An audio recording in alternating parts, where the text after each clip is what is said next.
Bonjour à tous, aujourd'hui on se retrouve pour une nouvelle vidéo de Clash of Clans sur les stratégies des HDV 8.5 et 9.5. Alors en vrai, c'est quoi cette stratégie? Le principe en fait il est assez simple, c'est de passer HDV 9 si vous êtes HDV 8, ou passer HDV 10 si vous êtes HDV 9, et d'améliorer en priorité votre force d'attaque, et donc du coup laisser de côté vos défenses. Alors plus concrètement, c'est quoi les avantages et les inconvénients? Le principal avantage en fait c'est d'avoir une force d'attaque qui est plus puissante par rapport à un HDV 8 si vous êtes HDV 8.5 et par rapport à un HDV 9 si vous êtes HDV 9.5. Puisque si vous optez pour cette stratégie, vous allez améliorer votre laboratoire et du coup vous allez améliorer vos troupes. De ce fait, il va y avoir un avantage certain par rapport au matchmaking de GDC. Vous avez plus de chances de tomber contre un HDV 8 si vous êtes un HDV 8.5 ou de tomber sur un HDV 9 si vous êtes HDV 9.5.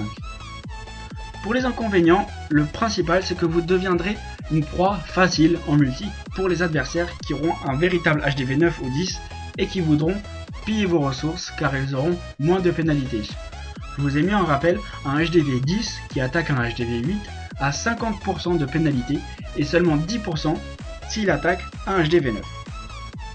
Alors, voyons un peu comment ça se passe au niveau du village. Là on a la base de Popo qui vient de passer HDV 9. On voit qu'il a encore ses défenses d'HDV 8 puisqu'il a ses tours d'archer, ses canons, ses mortiers, ses anti-aériens qui sont niveau d'HDV 8. On voit qu'il a EP Saren niveau 10. On voit également qu'il a commencé à faire ses murs puisqu'il en a quelques-uns qui sont niveau 9. Et c'est principalement ça en fait le début de la stratégie d'un HDV 8.5. Là on a exactement la même chose sur Fab qui est un peu plus avancé, on voit qu'il a déjà un peu plus de murs. On peut voir aussi également dans ses camps qu'il a ses géants qui sont niveau 6. Et on voit également au nord sa caserne qui peut produire des molosses. Dans son laboratoire il me semble qu'il a ses archers qui sont niveau 6. Du moins il va passer ses archers niveau 6. Et c'est exactement en ça que consiste la stratégie d'un HDV 8.5.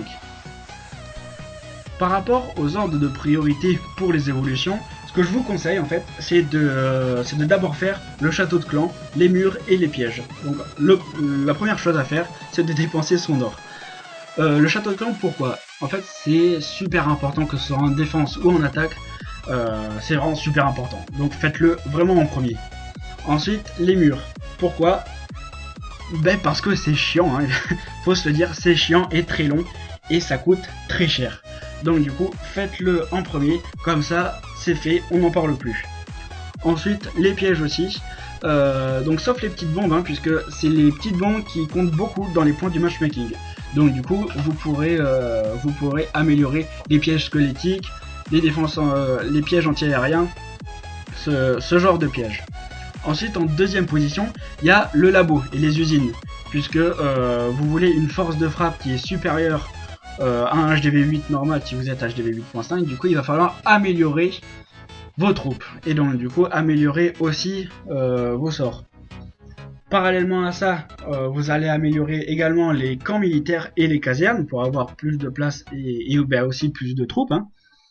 Entre temps, avec votre élixir noir, vous allez améliorer l'arène, ou du moins la mettre au niveau du roi.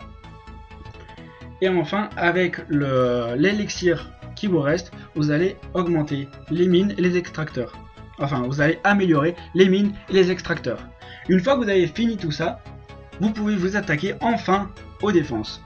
Donc en premier lieu, les défenses anti-aériennes, qui sont vraiment très importantes, puisque arrivé HDV 9 et HDV 10, on est plus sujet à se prendre des mobols en GDC, donc du coup des compos molos ballons.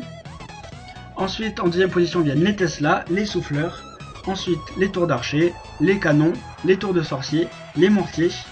Et une fois que vous avez fini ça, vous pouvez enfin ajouter vos nouvelles défenses, donc du coup les Archix si vous venez de passer HDV 9 et les tours de l'enfer si vous venez de passer HDV 10.